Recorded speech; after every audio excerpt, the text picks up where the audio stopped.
Welcome back, team, to Plastic Surgery Untold, the greatest podcast in the world, as voted by us.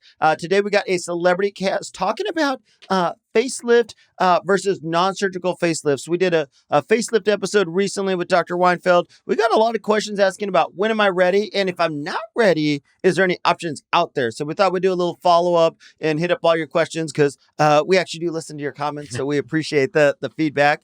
But before we get into it, since it's been a little while, why don't we go around the room, catch up with everybody, see what's going on. Dr. Weinfeld, what's going on with you? Well, my wife and I are in the process of building a house, so they knocked down the house. You and the 5 million people from California. Yeah, Thank you for not California, by the way. So, when did that process start? Are you midway started? We are like 1% into it. They're just putting down the formwork for the foundation. Well, so then you'll be able to take everyone on the journey with you for the next 3 years. Without a doubt. Perfect. I'll post some photos. G, what's going on? Working hard at the office. Working hard, working? Aren't you off for the entire week? Yes. Called out. Good. Sarah, what's going on with you? Just been doing a little jet setting. Just got back from Santorini. So now was hardly working. Now been working hard all week. We'll have to circle back at some point, but you almost left your husband behind. It was very touch and go. Yeah, we'll have to fill y'all in a little bit. Okay. Yeah. She didn't seem heartbroken about that. Did not seem heartbroken. It sounded way too easy. Oh, yeah. Almost left. He did make it. He did come. T? Man, not much. Just busy with work. It's a grind, but you know that. I heard you've been taking over the world. Trying to, man. One step at a time. Okay, cool. Sarah?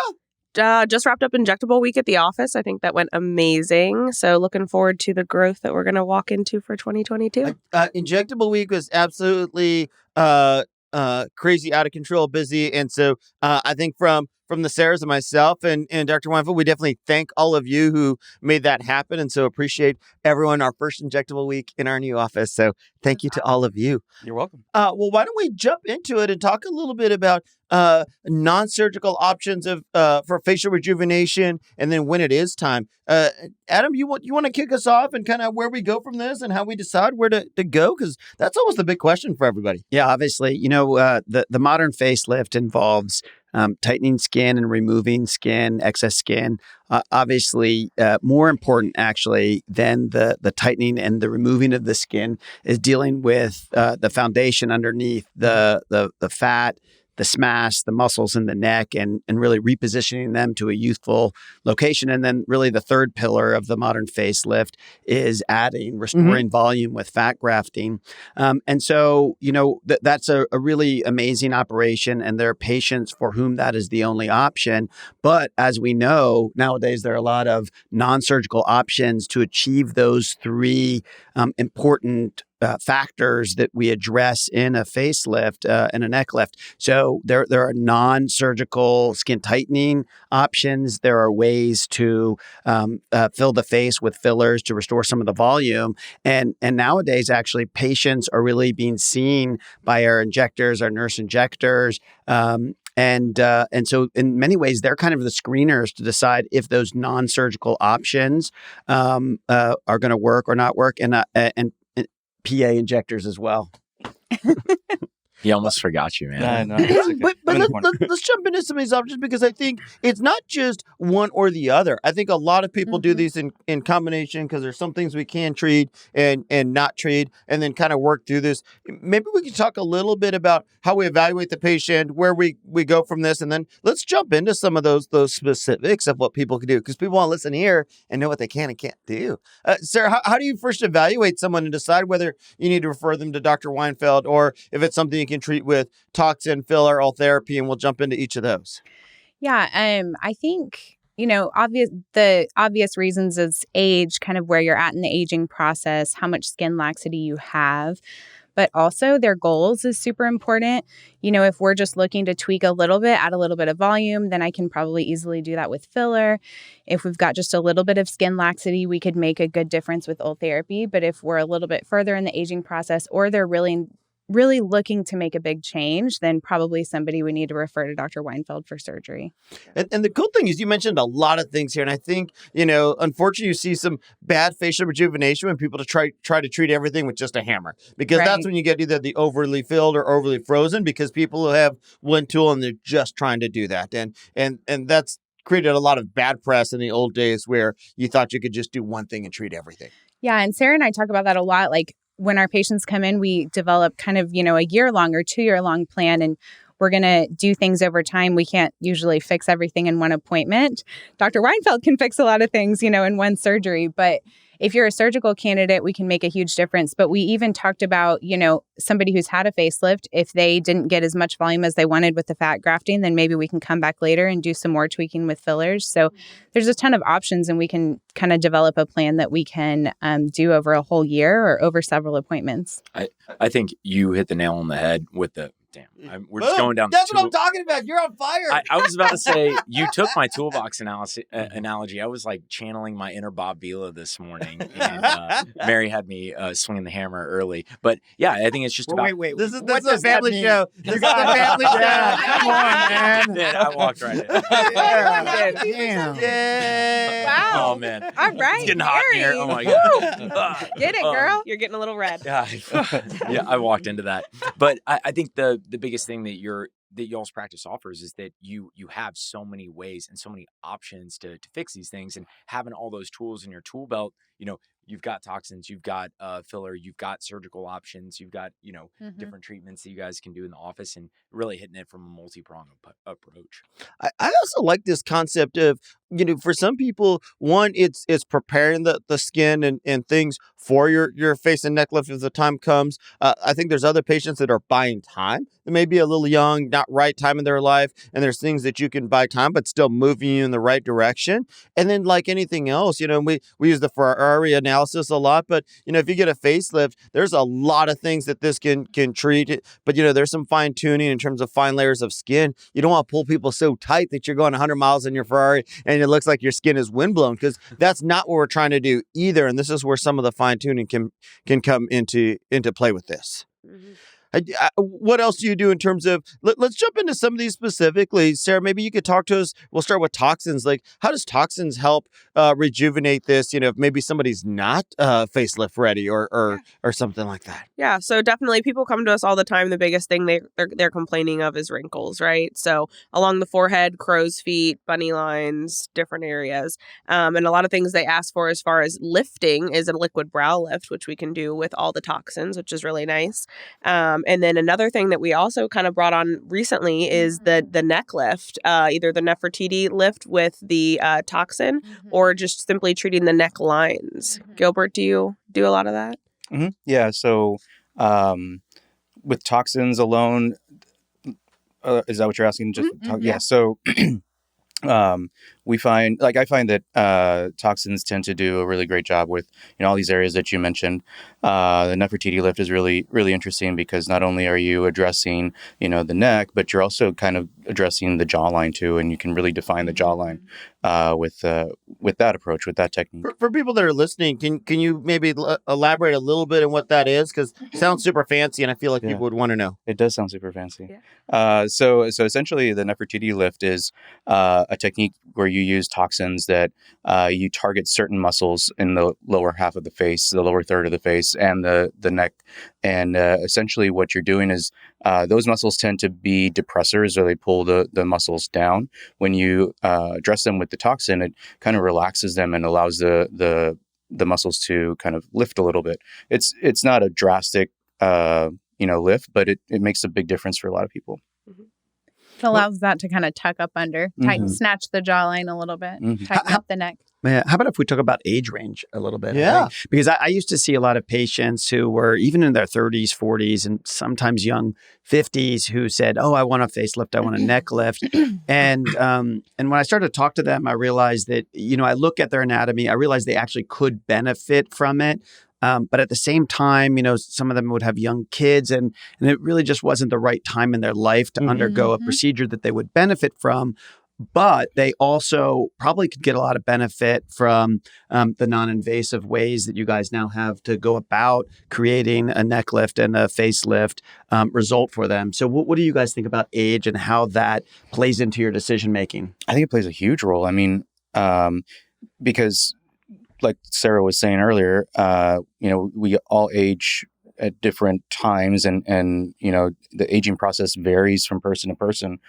I think you have to take all that into account. I think you could have someone who's really, really young, but maybe they've really damaged their skin by being out in the sun a whole lot, and that's aged them prematurely. And vice versa. You could have someone who's in their 50s or 60s who's always been really good about taking care of themselves, wearing sunscreen, protecting themselves from the sun, and they look like they're in their 40s or even 30s sometimes. So I think it plays a huge role. Yeah, I feel like some really big factors is obviously sun exposure. You talked about smoking is one that we talk about all the time. The other secret nugget that really prematurely ages people, and while it's great for your overall health, massive weight loss. That's where I see that we do some facelifts in much younger people, because not only tummies, but face, arms, other things. This is an area where like, hey, I worked really, really hard to get to this spot. I want to look like it. And so do you see the population? Because I think that's the one where you kind of sometimes adjust facelifts and stuff a little bit younger. Yeah. Definitely massive weight loss. They essentially, their face was, unfortunately really expanded. And when they've done that hard work and they've deflated their face, the skin doesn't necessarily snap back. So there's a lot of excess skin, and that really could be adjusted very well with a facelift and a neck lift. And this is what's really cool about the art of plastic surgery, if you will, right? Because there's definitely some general guidelines. I think most of us in general are not doing facelifts on a 30-year-old, but if somebody lost 200 pounds and they just had a massive amount of skin, that may be a conversation that we would undertake. Going back real quick to something that you said, smoking and sun exposure is probably the worst thing that one can do for their skin. When I was doing my fellowship with Baum and Geyeron many years ago in Ohio, there was a town called Twinsburg, and they had this twin festival every year, and it just so happened to coincide with the months that I was there. And we went there and we did this study where we took photographs of identical twins, and then also got information about their lifestyles, and then had another group of people analyze these twins and give ages, what they thought their age was. And smoking and sunlight was by far the most impactful environmental factors that created an aged appearance, without a doubt. Oh, awesome. Have y'all heard of speaking of identical twins, have y'all seen the study? Oh, right here. Besides you. That's we have around on Instagram. Is that what you're going to say? Yes. So one of them got toxin quarterly, every 3 months, just since we're talking about Botox in general and what a huge difference it can make. One of the twins, they're obviously the exact same age, being identical twins, but one of them got regular Botox treatments for years, right? And one of them only had it twice, I think, at 3 years ago and 6 years ago or something. And that's all they've done. And the difference in their face and the lines. 7 years. Yeah. I would say 5 to 7 years difference. Yeah. As far as they age. Pretty wild. So even when we're talking younger patients, we talk about this all the time. It really is preventative as well. So, and it really can, I feel like, buy you some time, like you said, when it comes to facelifts and stuff like that, because the wrinkles and everything just really don't set in as much. Yeah. And I don't want to get us too lost in the woods of skin care, because I think that's some of what you're talking about for sure. Yeah. Because we had an episode specifically on that, because I think that's super important. Yeah. Some of the toxins is all of you who do toxin injections know that when people come in with really, really deep lines, you have to have the heart-to-heart talk like, hey, this is going to be a process to get these out. Sorry, T-Bone, it's going to take a while. And actually, it's really great to have all of you guys together in a practice, because that allows that more difficult conversation to happen before I have to interact with them. And it allows me really to focus on the techniques, the recovery, the risks, the benefits. So it's a wonderful marriage of two different approaches, two different techniques that we have to offer patients. Yeah. And when patients come in, if they're not a good candidate for filler toxin stuff, it's easy to say, hang on, let me see if I can grab Dr. Weinfeld and let him give you your opinion. So at least they can get everything in one spot. Yeah. Absolutely. I think another amazing thing we do in the office as far as facelifts or non-invasive facelifts is just the liquid facelift. So that can be done with a combination of fillers in specific areas, right? We've been doing a lot of that recently. Yeah. But in regards to your comment about age, I feel like if they're like in their late 40s, early 50s, and they just want all of these areas lifted and tucked, I say, if you're already bringing up the words facelift to me, more than likely they're going to be a candidate for you. Yeah. And I think it goes both ways, though, because they definitely have patients that come in that are 30 years old and think that they need a facelift because we're overly hard on ourselves. And I think well-placed filler definitely makes a big, big difference for people. And maybe you guys can highlight it because I think people historically have been a little worried about fillers because they don't want to look overly fake, overly crazy. Can you guys touch on that? Because it, in my experience, it takes a lot of filler to get to that point, and it doesn't happen by accident. Yeah, absolutely. I would say, like you're saying, the people that you see that are overly, in your opinion, overly fake or overly done have had a lot of filler over time, over and over again. So if that's not what you're going for, we can definitely prevent that. But we've had some patients lately that we've made a huge difference with, like some cheek augmentation, some mid-face, like filling the nasolabial folds a little bit. And then give it a couple weeks, there's some new technology with some of the different brands. And I don't know if we want to get into that, but yeah, let's hit it. Cause I think that's made a big change for people. Yeah, absolutely. We've done a lot with the RHA recently and the tissue integration and the new technology with that. Just really, we've been impressed. We have. We give it a couple weeks and it really integrates and smooths the face. You get the lift that you're looking for without being able to see where the filler is when you're talking, when you're moving your face, made for motion. So absolutely. Yeah. Another combo I would like doing too is Restylane Lift and then contour. Yeah. So rather than doing 2 syringes of both lift, I will do half and half and then kind of thread the contour through the superficial layer. Yeah. And I feel like people get a lot of use out of just 2 syringes of product if they're their ideal. Yeah. Contour's been awesome too. Great for the same sort of thing, integrating motion.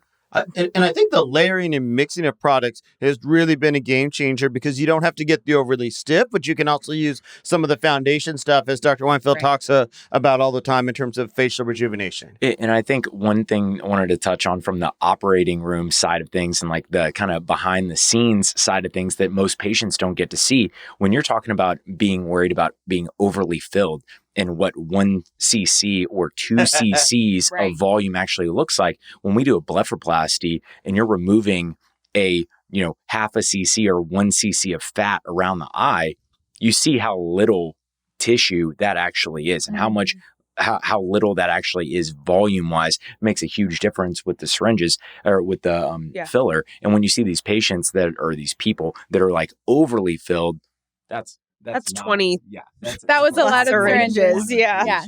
But it's also amazing what you can do with one. Absolutely. Yeah. I think if you go to an injector that's seen enough faces, I think we're all pretty good at saying, hey, yeah, we can get you close to your goal with filler or it's just not going to happen. And I think the assessment part is important. 100%. And people need more product than you think. Because sometimes people come in, I want one syringe of filler, but I'm going to do my cheeks, my lips, my jawline. How do you address that? We have to have a hard conversation. It's not going to happen. A gallon of paint. Oh, there you go. That's gee, damn. More home improvement references. If these mics weren't sealed to the floor, we'd do a mic drop, but I can't really take it off. That's a great idea. How about a discussion of cost with the non-invasives, so that people can kind of think about that too. If it's a patient who is, could benefit from either. What do you guys think? I think that's certainly something that should be part of the initial consultation because if in their minds they have a certain budget and you want to try and stay within that budget, you have to kind of adjust your plan accordingly. Right.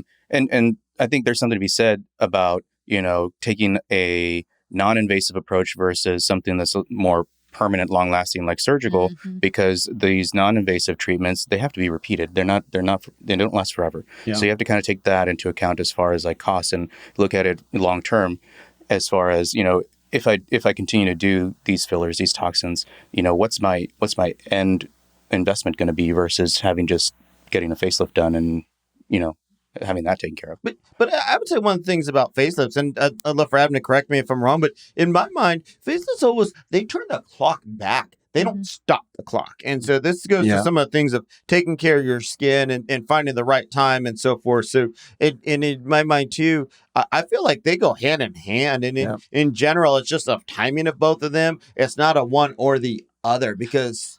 Yeah, absolutely. But let me add something. And I think this goes for fillers as well. And Sarah's comment about that sort of very small study of the identical twins. Yeah. I think it's fair to say that not only do these procedures of facelift, neck lift, and perhaps the non-invasive methods that we approach the facial aging now, not only do they turn the clock back, but to some degree they slow the clock down. There are changes that are made underneath. I mean, we know what surgery does and how you get that beneficial deposition of collagen. That makes some of the layers more resistant to aging.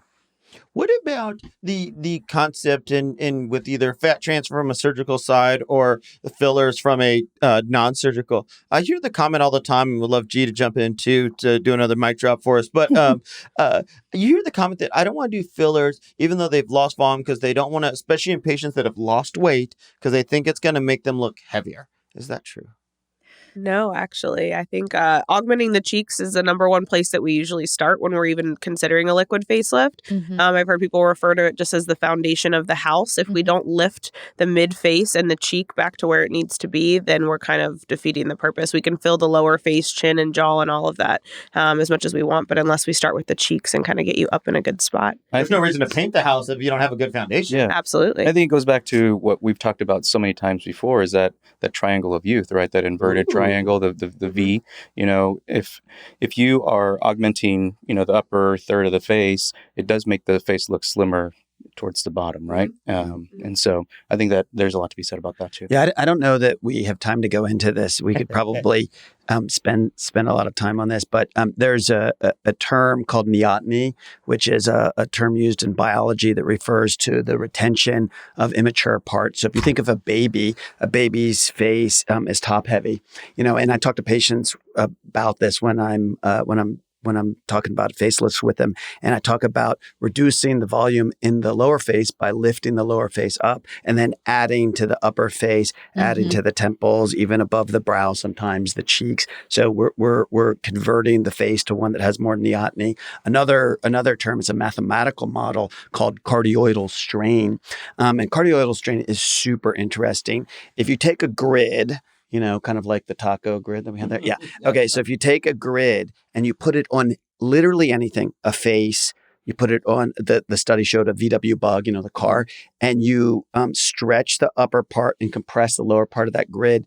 And you then show those images, subtracting the grid, to a panel of people. No matter what you're doing that to, people will say it looks cuter or more attractive. It's interesting, right? So it's the same thing, right? We're doing that with fillers, and we're doing that with a facelift. Yeah.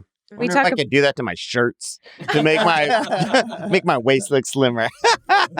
What's a new filter? Right? Cardioidal strain filter. Wow. What about skin tightening? Because this has always been the crux of non-surgical treatments, because Botox, fillers, those are absolutely phenomenal. But in the past, if somebody had a skin issue, they got referred to surgery. But nowadays, there's some options. And we're not talking about if you got skin all the way down, to your belly button, you need that neck lifted and tightened. But if you got a little something. Or lower the belly button. Yeah. Create a little distance there. Just a thought. What thoughts and things we can do? Yeah, we can. So definitely we can do some Ultherapy. I know we kind of mentioned that a little bit earlier. What's Ultherapy? We've talked about it a few times. Ultherapy uses... We're dropping so many nuggets today. I know. It's non-surgical skin tightening. It uses ultrasound. It's a really unique device where we're creating collagen by creating a controlled injury beneath the skin. As it heals, it's going to tighten and lift. It's not, like you said, it's not a magic trick. It's not going to fix everything. But for somebody that's kind of in between or looking to buy some time or turn back the clock a little bit, it will help. Absolutely. But it does take some time. So something to keep in mind. You won't see results right away. You need at least 3 months, and they'll be better at 6 months and continue to improve for a year. And correct me, but Ultherapy actually is unique in that it affects some of the deeper structures. And this is why it goes hand in hand with fillers and toxins, because you can actually treat some of those SMAS and stuff, not to the same levels of surgery where you're pulling inches of this, but actually does cause some controlled injury that causes shrinkage of those deeper superficial fascial systems. Yeah, absolutely. And it's really cool because it's customizable. So we can literally look beneath the skin with the ultrasound. And based on your face versus Gilbert's face, it's going to be a different treatment because your SMAS. But I would need less than Gilbert. I mean, I'm not gonna say you would or you wouldn't, but we can treat you at the level where you need the collagen, right? So where your SMAS is, and then we come back and treat you at a more superficial, level too. So it's definitely a great option, a great non-surgical option where we can lift. We can do, brow lift. We can lift the lower. Speaking of brow lift, most people ask why one brow's off, and I told them because you guys only did one of my brows for the Ultherapy, so I've been walking around like the Rock, giving everybody the eye, and I'm like, they said for New Year, New Me, I can get the second eye done. I think you only got one treatment line. I think that's a little dramatic, but Can you smell what Frank was cooking? That's what I'm talking about. I gotta walk around with my head turned like this so my brows are even. Well, we do like to test everything on you. So what areas you mentioned brow lift? Because there's a lot of areas that you can treat with this. Yeah. And maybe even some unique other stuff. Yeah. Just kind of top down, and we can get a little bit creative with it, but brow lift, we can actually even tighten the skin around the eyes for crow's feet, under eye area, people that have some crepey skin under here. Lower face, if you've got some jowling. Now, again, like you said, if you are a facelift candidate, probably Ultherapy is not going to make a big enough difference for you. But if you're in the in-between stage, you're not quite ready, then we can lift the lower face, which can help accentuate the jawline, the neck, and even we've been doing some body areas too, which is cool. And Sarah, what about if I'm thinking about Botox fillers and Ultherapy? Is there a specific order, or how should I go about this? Because that can sometimes, when there's so many options, you don't know where to start sometimes. Yeah. I feel like you read my mind. I was about to bring that up. You're welcome. So yeah, when you're looking at the 3 treatment options, I think toxin, we can pretty much use at any time. Obviously, that kind of can be thrown in the mix whenever. But if we're talking lower face augmentation, I think a lot of people come to us wanting this really sharp jawline and lifted jaw area. But unless we get rid of either like submental fat or tighten up the skin laxity with something like Ultherapy, it's almost a waste of product, I feel. So in order to steer our patients in the right direction, I would definitely say for lower face, Ultherapy, see how tight and firm we can get that lower neck. Then we can come back in with filler and accentuate that. Yeah, that's a great point. And I think G or Dr. Weinfeld brought this up earlier. Sometimes, too, it's helping guide patients because sometimes they have a bunch of wish lists, but a lot of times I'll be like, hey, in my opinion, the biggest bang for your buck is going to be X, because I think there's lots of stuff we can do. But, when people walk in, and one of the cool things that I know several of us do is a lot of times we'll just talk to people about anything going on in their life. And obviously we want to know what's going on in your life. But watching your face in normal animation without you trying to describe it to me is the most helpful, because that's how 99% of the world sees you. And you can see how that face is pulling, how it's moving, and then you start to get ideas right away. Right. Yeah, I think that's really helpful for some patients who don't have a really great sense of what bothers them the most. And if you get the sense that you can talk to them about all of the options without them feeling like you are trying to upsell them, I kind of list all of the things that I could offer them. And then I tell them, this would be my priority. These would be my priorities for you. And I give them an order, facelift, neck lift, brow lift, quad bleph, and I say that, our patient care coordinators are going to give you some, stepwise pricing so that you can then make that financial decision. But I would start with X. That's such a more elegant way of presenting this than bang for your buck. Yeah. Damn. Yeah, I think another thing though, on the topic of liquid facelifts versus actual facelift, we have people that come in all the time and they're like, I don't like my nasolabial folds. I don't like this little line that runs across my cheek and all these little areas. And so they think they actually want to correct one thing when really the treatment is another if you listen long enough. Don't you realize that a lot of the times? Absolutely. If they're not liking, lines they're forming around their mouth, we're like, actually, we need to treat your cheeks for that, and then we could come back and fill that a little bit. But if we don't lift you here, you're not going to see what you want. How do you handle the patient? Just a real specific, granular kind of issue here. How do you guys, you 3, handle the patient who believes that they should have absolutely no nasolabial fold. Now, there is one person in this room who barely has a nasolabial fold. Really, Yeah. Travis doesn't, but that he has a extremely handsome and unique face. Okay. But really, it is natural to have some degree of a depression in the nasolabial region. And I there's something I tell them, but I'm curious before what you guys say when you hear that patient says, "I'm not satisfied with my facelift," or "I've tried fillers and I just can't get rid of this nasolabial fold." What do you guys tell them? So what I tell them is, if you look at a photo of an infant child. Oh my God! Stole my thunder. Damn! These nuggets. All right. Okay. Yeah, That was it, huh? Mic drop again. You look at a baby. I mean, Yeah. babies have little nasolabial. That's exactly what. Yeah. And I say that you not don't me. want to. No, no. Yeah. Are you Yeah. human?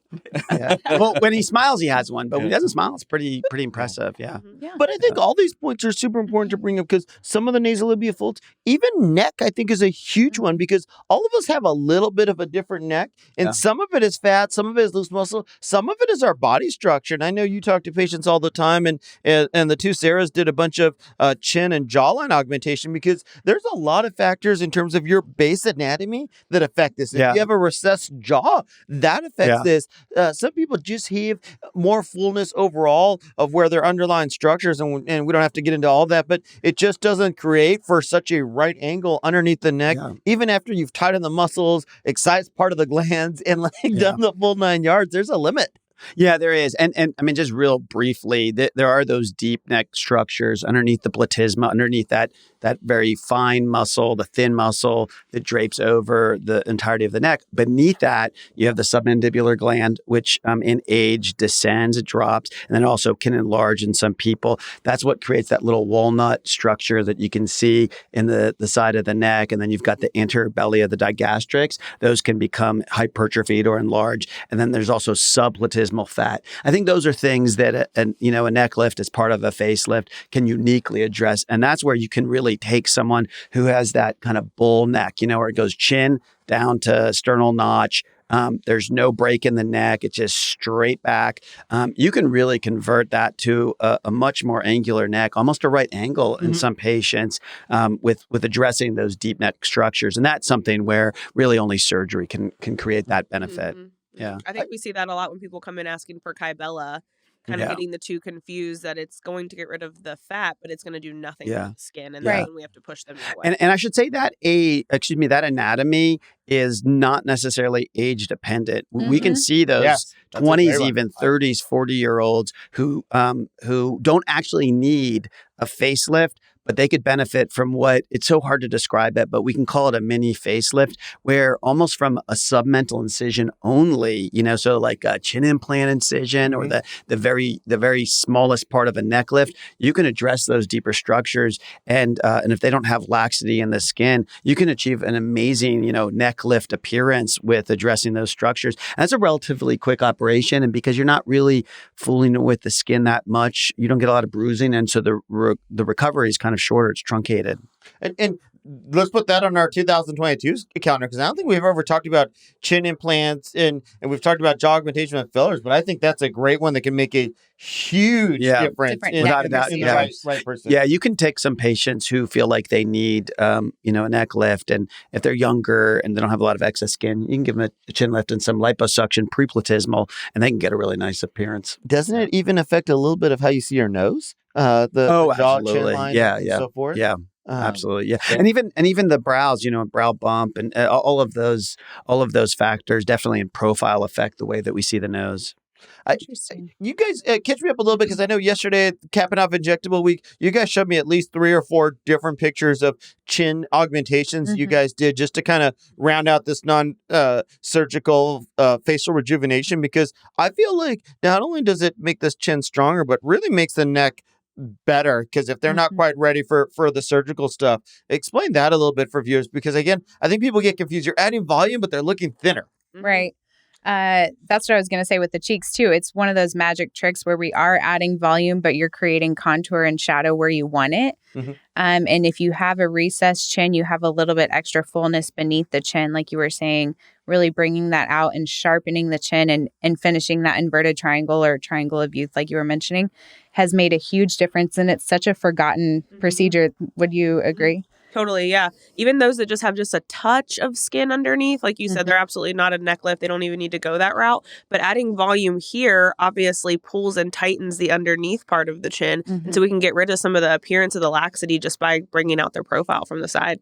And just balances the face. Yeah. Like you didn't know, it's one of those things you didn't know you needed it until we do it, and then makes a huge difference in profile balancing. And I think that's a good trial for a chin implant too, because a chin implant's a little bit of a commitment. It's an implant, and obviously, like any surgery, there's some risks associated with it. Pretty low, but there's some risk, and it can perhaps be more expensive. So it's sometimes it's hard for a patient to commit to that. So it's kind of like we use this term sometimes. It's like you're dating the chin implant before you decide you want to marry it. That's a great point. Yeah, that's a really good idea. Yeah.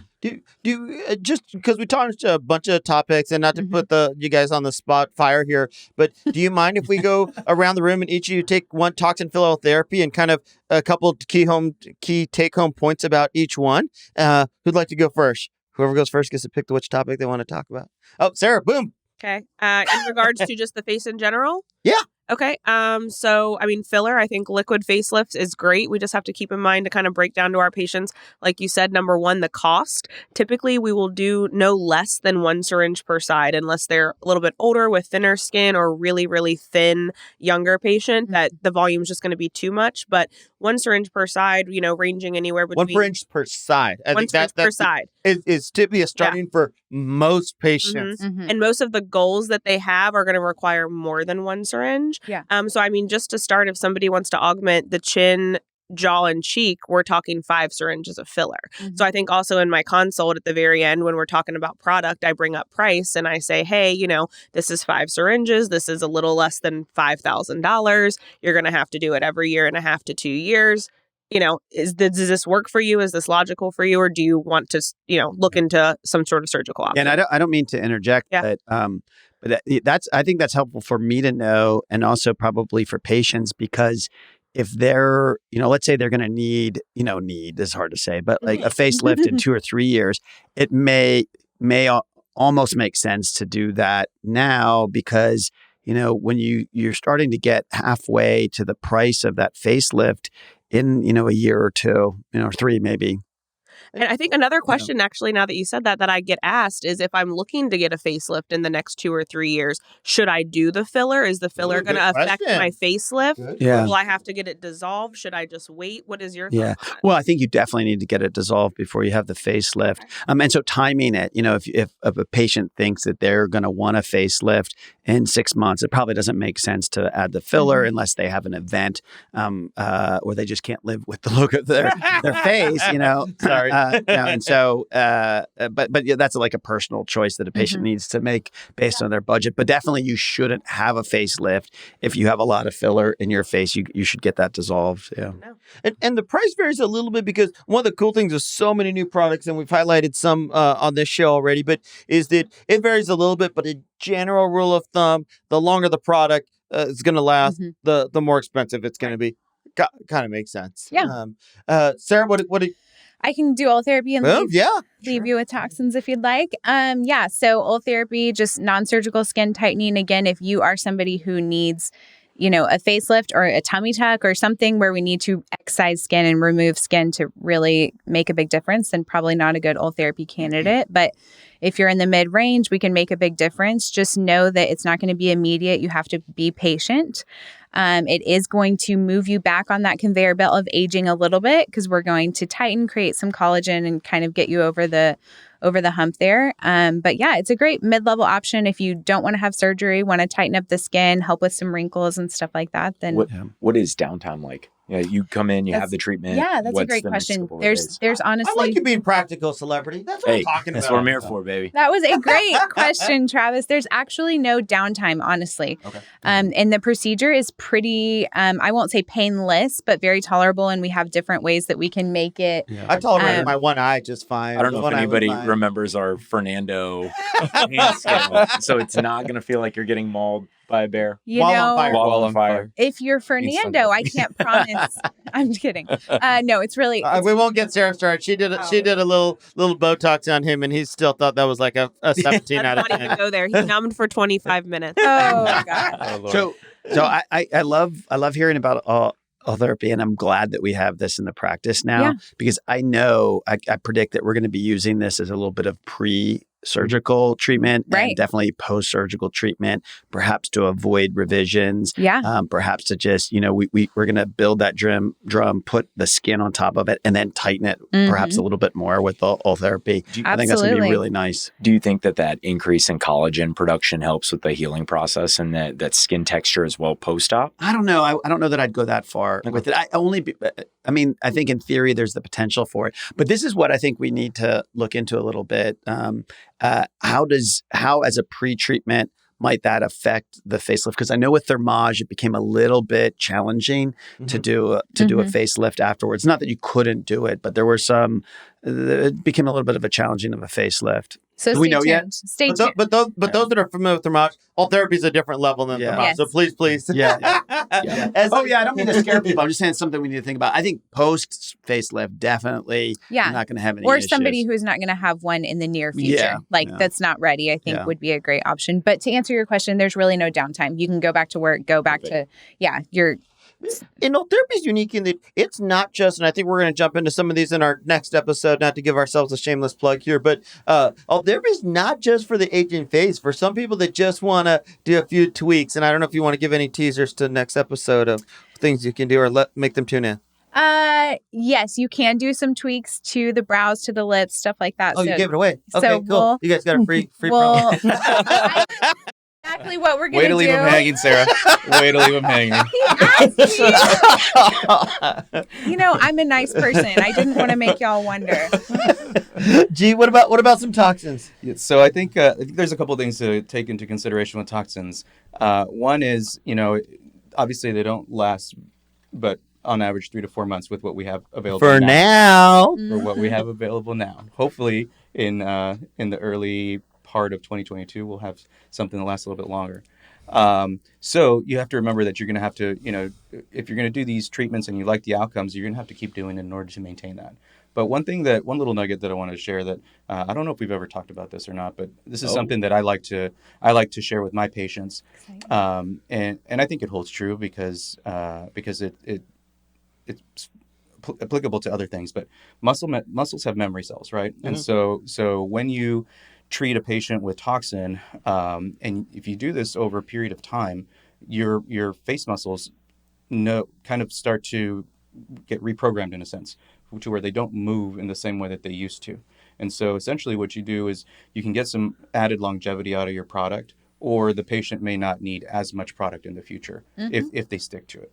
So I think that's kind of interesting. Yeah, that is a very interesting concept. I love this because you see it, and you'll see people who come in their 20s. They got deep lines, and when they come with their mom or another family member, they typically have the exact same facial expressions, and you can see why they have those lines so young. And it's actually super, super cool to see. And I think that it also applies to what Sarah was talking about earlier with the study with the twins.